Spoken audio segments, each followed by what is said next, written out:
नमस्कार, मैं रवीश कुमार। अमेरिका के सुप्रीम कोर्ट ने केवल ट्रंप के टैरिफ को अवैध नहीं कहा। कोर्ट ने अपने ही राष्ट्रपति को संविधान के दायरे में जगह दिखाकर दुनिया भर के सुप्रीम कोर्ट को संदेश दिया है कि उनका काम नेताओं के प्रभाव में ढलना नहीं, बल्कि संविधान के प्रभाव को नेताओं पर बनाए रखना है। अमेरिका के सुप्रीम कोर्ट के इस फैसले की छाया भारत के सुप्रीम कोर्ट पर भी पड़ती रहेगी। भारत के सुप्रीम कोर्ट के फैसलों की तुलना इस फैसले से भी की जा सकती है। देखा जाएगा कि संविधान की सर्वोच्चता को बहाल करने और कम से कम समय में फैसला देने का साहस दुनिया के किस किस कोर्ट में है।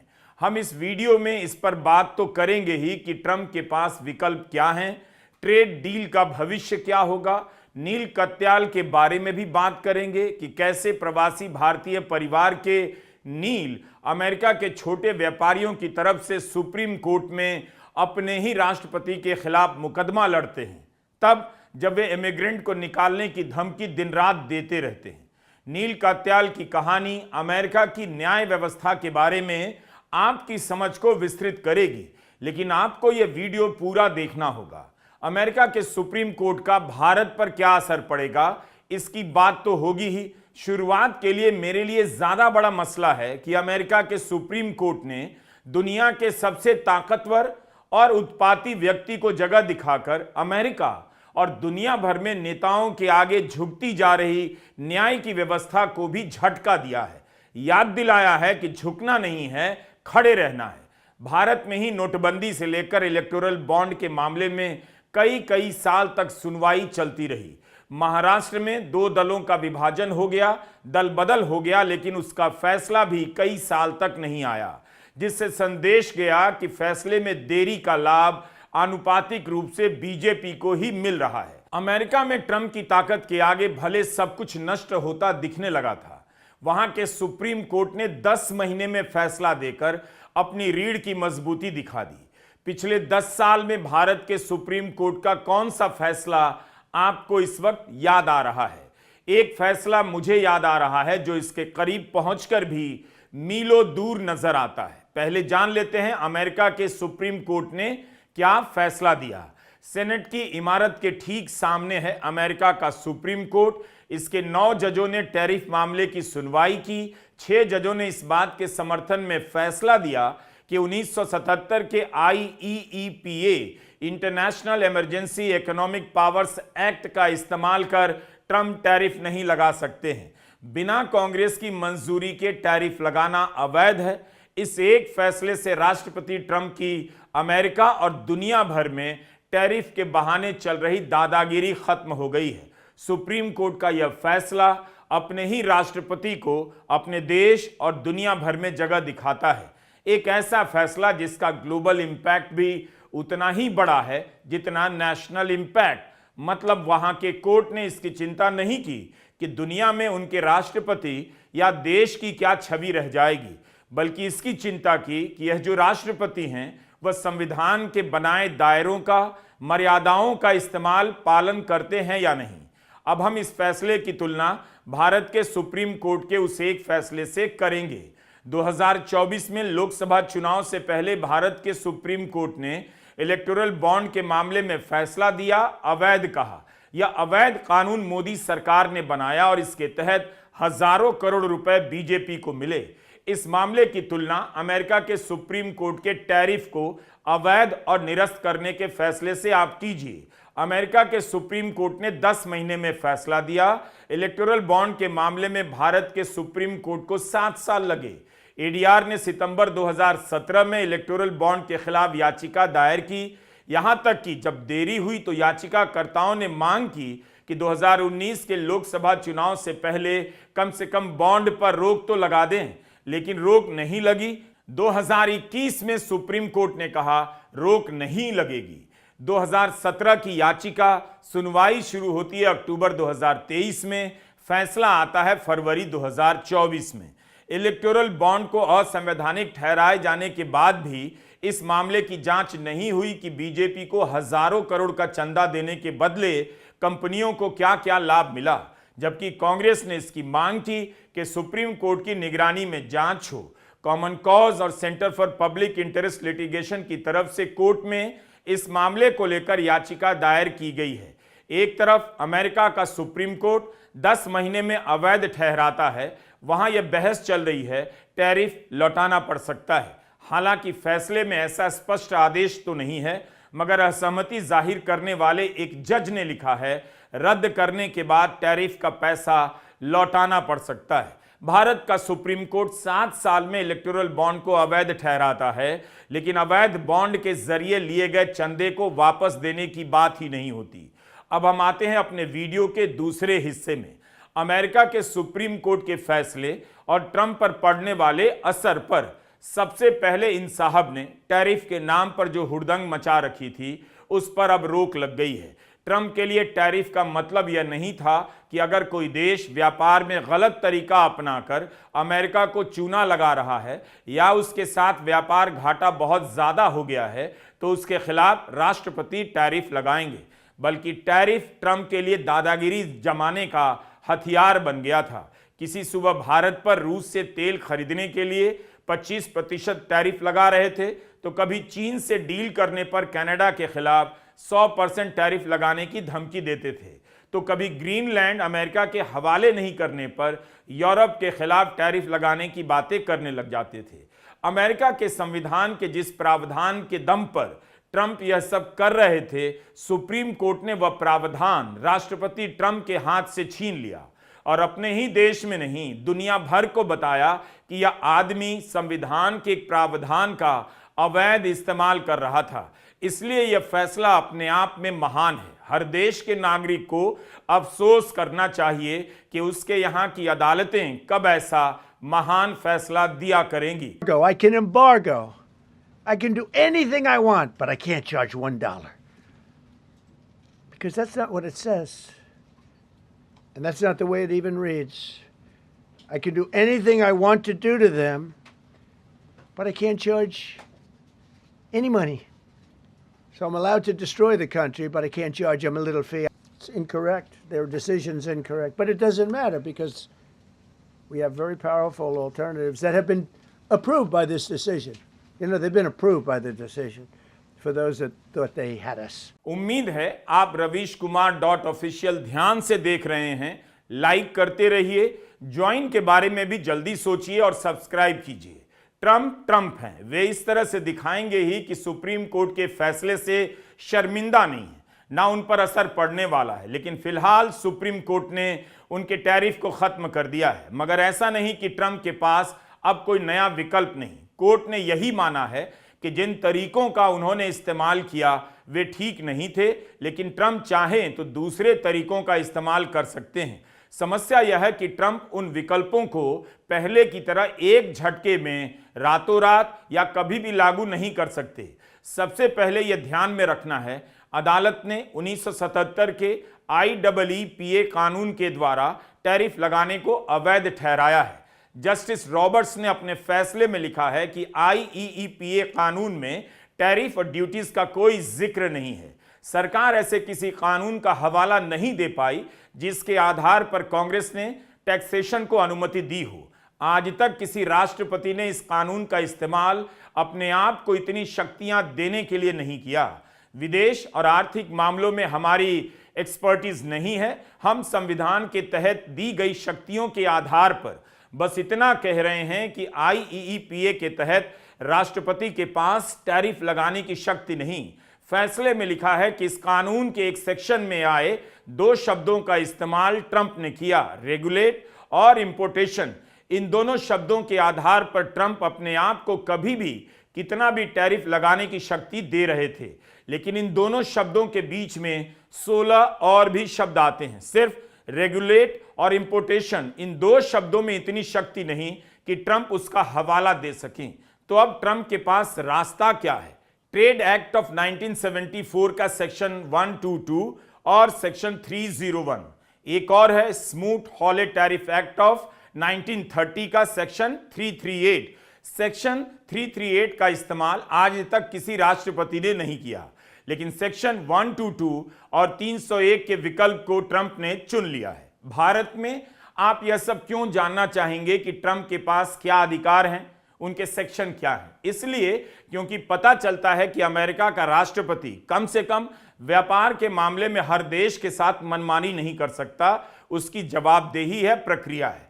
इस तरह के फैसलों की प्रक्रिया क्या होती है, क्यों इस तरह की प्रक्रियाएं होनी ही चाहिए, इसकी समझ किसी भी देश के नागरिक को होनी चाहिए। इसलिए हमारा वीडियो ध्यान से देखना चाहिए।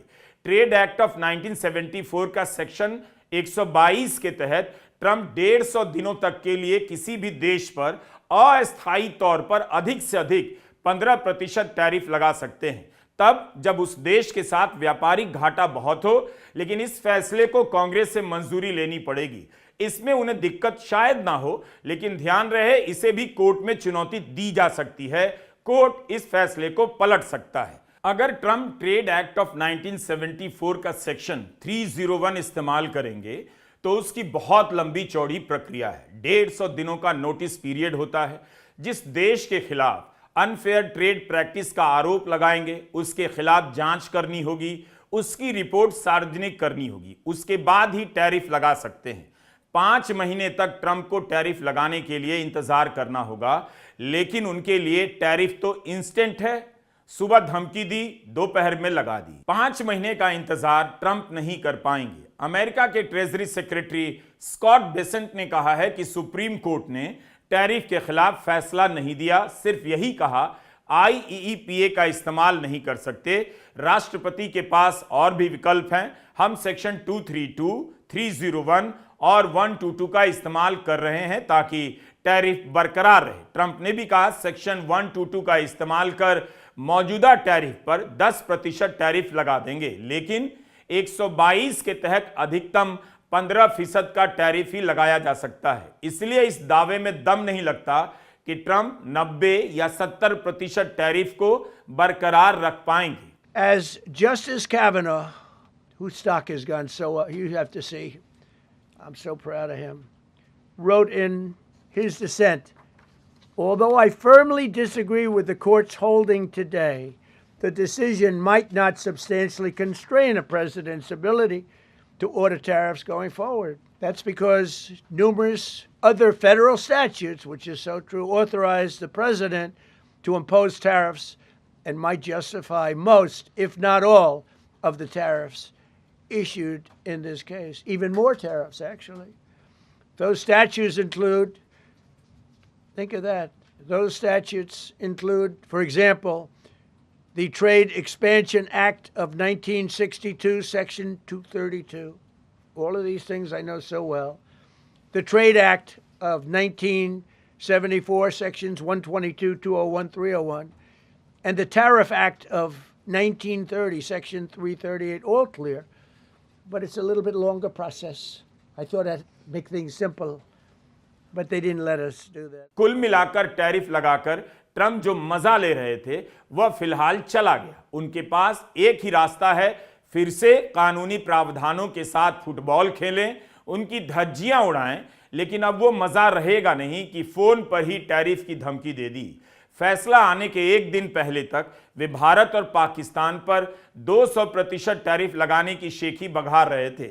हम इसी वीडियो में आगे बात करने वाले हैं कि भारत पर क्या असर पड़ेगा। यह वीडियो लंबा है, लेकिन आपका बहुत सारा समय बचेगा, इसलिए पूरा देखिएगा। All of a sudden we worked out a deal, right? But I said, if you fight, I'm going to put 200% tariffs on each of your countries, which essentially makes you not allowed, you can't do any business. One of them, I won't say which one, said, no, can't do that. They both wanted to fight. But when it came to money, it's nothing like money. When it came to losing a lot of money, they said, I guess we don't want to fight. And we solved that deal in 2-3 days, right? Trump भले media में दावा करते रहे हों कि उनके tariff के कारण अमेरिका को इतने बिलियन डॉलर का फायदा हुआ, मगर कोर्ट में ट्रंप प्रशासन ने ऐसा कोई आंकड़ा नहीं दिया। अलग अलग मॉडल पर अनुमान लगाया जा रहा है कि अमेरिका को 175 बिलियन डॉलर वापस करने होंगे, लेकिन कैसे, इस मामले में फैसले में कोई स्पष्टता नहीं है। एक राय यह भी है कि अब यह मामला US code of international trade के पास जा सकता है, जहां रिफंड की मांग का केस लड़ा जाएगा। ट्रंप कह चुके हैं कि 5 साल तक का इसमें समय लग जाएगा। रिफंड को लेकर 1800 से अधिक मामले पहले ही दायर हो चुके हैं। इनमें अब वृद्धि हो सकती है। लेकिन अदालत का फैसला आने के कुछ ही घंटों बाद इलिनॉय के गवर्नर जेबी प्रिट्जकर ने ट्रंप को 9 अरब डॉलर का बिल भेज दिया। येल यूनिवर्सिटी ने एक विश्लेषण में बताया है कि ट्रंप के टैरिफ के कारण हर परिवार को औसतन $1700 अधिक चुकाने पड़े थे। इस हिसाब से गवर्नर प्रिट्जकर ने ट्रंप को 9 अरब डॉलर का बिल भेजा है। इलिनॉय उन राज्यों में से है जिन्होंने ट्रंप के इस फैसले को पिछले साल कोर्ट में चुनौती दी। अप्रैल 2025 में टैरिफ लागू होने के बाद 12 राज्य सुप्रीम कोर्ट चले गए। Oregon, Colorado, Connecticut, Delaware, Illinois, main, Minnesota, Nevada और न्यू मैक्सिको, न्यूयॉर्क, वर्मोंट ये सब राज्य हैं। इनका कहना था कि ट्रंप के फैसले ने अमेरिका की अर्थव्यवस्था में उथल पुथल मचा दी है, इसलिए टैरिफ को अवैध घोषित किया जाए, सरकारी एजेंसियों को इन्हें लागू करने से रोका जाए। राज्यों के अलावा कुछ कंपनियां भी कोर्ट में गईं। अब हम यहीं पर बात करना चाहेंगे भारतीय मूल के नील कात्याल की। नील कात्याल पेशे से वकील हैं, भारतीय मूल के हैं, इमिग्रेंट हैं। जिस इमिग्रेंट के खिलाफ ट्रंप दिन रात अभियान चलाते हैं, उसी का बेटा और वकील उनके खिलाफ सुप्रीम कोर्ट चला गया कि ट्रंप का टैरिफ लगाने का फैसला अवैध है। इस मामले में नील का याचिकाकर्ता होना और केस जीतना उन्हें हीरो बनाता है और अमेरिका के न्याय व्यवस्था की प्रतिष्ठा को दुनिया भर में कायम करता है। नील के माता पिता भारतीय थे। नील का जन्म अमेरिका के शिकागो में हुआ। वे छोटे व्यापारियों की तरफ से मुकदमा लड़ रहे थे। जॉर्ज टाउन यूनिवर्सिटी में कानून पढ़ाते हैं। ओबामा प्रशासन के समय कार्यवाहक सॉलिसिटर जनरल रह चुके हैं। नील ने फैसले के बाद कहा कि यह बड़ी बात है कि मैं इमिग्रेंट का बेटा होते हुए भी सुप्रीम कोर्ट गया, राष्ट्रपति के खिलाफ लड़ा और जीत गया। यह अपने आप में असाधारण है। भले आप दुनिया के शक्तिशाली व्यक्ति होंगे, लेकिन आप संविधान के साथ खिलवाड़ नहीं कर सकते। नील ने एक बयान जारी किया है, कहा है कि आज सुप्रीम कोर्ट कानून के शासन और हर जगह रहने वाले अमेरिकियों के लिए खड़ा हुआ है। कोर्ट का संदेश बहुत सिंपल है, राष्ट्रपति ताकतवर हैं, लेकिन हमारा संविधान और भी ज्यादा ताकतवर है। अमेरिका में सिर्फ कांग्रेस ही अमेरिकी लोगों पर टैक्स लगा सकती है। अमेरिका के सुप्रीम कोर्ट ने हमें वो सब दिया है जो हमने उससे मांगा, सब कुछ। नील ने अपने बयान में उन 5 छोटे बिजनेस ओनर्स का शुक्रिया अदा किया है जिन्होंने ट्रंप के टैरिफ का विरोध किया। इन लोगों ने ट्रंप के खिलाफ स्टैंड लेकर हजारों व्यापारियों और देश भर के करोड़ों उपभोक्ताओं को राहत दिलवाई। मैं ये देखकर बेहद खुश हूं, नील कहते हैं, कि 250 साल से हमारी सरकार का आधार बने हुए सुप्रीम कोर्ट ने हमारे मूलभूत मौलिक अधिकारों का संरक्षण किया है। महान फैसले वही होते हैं जो करोड़ों लोगों में इंसाफ की उम्मीदें जगा देते हैं, उनमें साहस भर देते हैं कि वे किसी भी ताकतवर के खिलाफ अदालत के पास आ सकते हैं, न्याय की उम्मीद रख सकते हैं। अमेरिका की अदालत में यकीन का आलम देखिए। अलग अलग देशों की हजारों कंपनियों ने टैरिफ के खिलाफ केस फाइल किया। CNN ने ऐसी कंपनियों की संख्या 3 लाख बताई है जो 134 अरब डॉलर का रिफंड मांग रही हैं। रॉयटर्स की रिपोर्ट आप पढ़िए। यहां तक कि चीन की BYD, फैशन कंपनी प्राडा और टॉम फोर्ड, ऑफिस सप्लाई की कंपनी स्टेपल्स, डोल फ्रेश फ्रूट कंपनी, कैमरा बनाने वाली कंपनी गोप्रो, किताबें बेचने वाली company Barnes and Nobel, Goodyear tyre and rubber company, Costco, wholesale makeup की कंपनी रेवलॉन, टोयोटा सब्सिडियरीज जैसी बड़ी कंपनियों ने ट्रंप के फैसले के विरोध में सुप्रीम कोर्ट में चुनौती दी थी। इन सभी की जीत हुई है। क्या भारत में कोई कंपनी मोदी सरकार के खिलाफ केस दायर कर सकती है? किसी की हिम्मत हुई कि इलेक्टोरल बॉन्ड को चुनौती दे दें? चुपचाप सब चंदा देते रहे, लाभ भी लेते रहे। रिपोर्ट पर रिपोर्ट आती है कि चुनावी ट्रस्ट का 80% पैसा चंदे के रूप में केवल बीजेपी को दिया जा रहा है। इसलिए आपको अमेरिका के फैसले के बारे में जानना चाहिए। इससे आपको भारत के सुप्रीम कोर्ट, चुनाव आयोग, कंपनियां, न्याय व्यवस्था, जांच एजेंसियों को भी समझने में मदद मिलेगी। अमेरिका के सुप्रीम कोर्ट के 9 जजों ने सुनवाई के बाद फैसला दिया। फैसला चीफ जस्टिस जॉन रॉबर्ट्स ने लिखा। 6 जज फैसले के समर्थन में रहे। इनमें से 2 जजों की नियुक्ति ट्रंप के पहले के कार्यकाल में हुई। इन 6 में से 4 जज महिलाएं हैं। इनके अलावा 3 जजों ने असहमति जताई है। ये तीनों कंजर्वेटिव हैं और इनमें से एक की नियुक्ति ट्रंप के समय हुई। असहमति देने वाले एक जज ब्रेट कैवनो ने रूस और भारत का जिक्र किया है कि भारत रूस से तेल ले रहा था। इस तरह के फैसलों से अमेरिका की आंतरिक राजनीति पर भी असर पड़ सकता है। अब आते हैं अमेरिका के सुप्रीम कोर्ट के फैसले से भारत पर क्या असर पड़ेगा। भारत और अमेरिका के बीच अभी ट्रेड डील नहीं हुई है। डील किस आधार पर होगी उसका केवल फ्रेमवर्क तैयार हुआ है। पीयूष गोयल का ताजा बयान है, वाणिज्य मंत्री का, अप्रैल तक ही डील लागू हो पाएगी। पहले मार्च कह रहे थे। सुप्रीम कोर्ट के फैसले के बाद ट्रंप ने जिस तरह से भारत के साथ टैरिफ को लेकर कहा है, उससे नहीं लगता कि इस डील में भारत ने अमेरिका से बराबरी की जमीन पर कुछ भी हासिल किया। व्हाइट हाउस ने कहा है कि भारत 10% टैरिफ देगा जब तक कोई और आदेश नहीं आ जाता। ट्रंप तो कह रहे हैं सुप्रीम कोर्ट के फैसले का कोई असर नहीं होगा। On the trade deal, which is the framework, which is to be signed with India sometime soon, will that stand now? Yeah, and on the nothing decision, changes. nothing changes. No, nothing changes. They'll be paying tariffs, and we will not be paying tariffs. Our deal with India is they pay tariffs. This is a reversal from what it used to be, as you know. India, and I think Prime Minister Modi is a great gentleman, a great man, actually. But he was much smarter than the people that he was against in terms of the United States. He was ripping us off in India. So we made a deal with India, and it's a fair deal now. And we are not paying tariffs to them, and they are paying tariffs. We did a little flip. So up as of now for this. No, the India deal is on here. Thank you so much, Mr. President. All the deals are on. We're just going to do it a different way. यहां तो साफ साफ कह रहे हैं पहले India tariff लगाता था, लेकिन अब हमने पलट कर इंडिया पर टैरिफ लगा दिया और हमारे ऊपर कोई टैरिफ नहीं।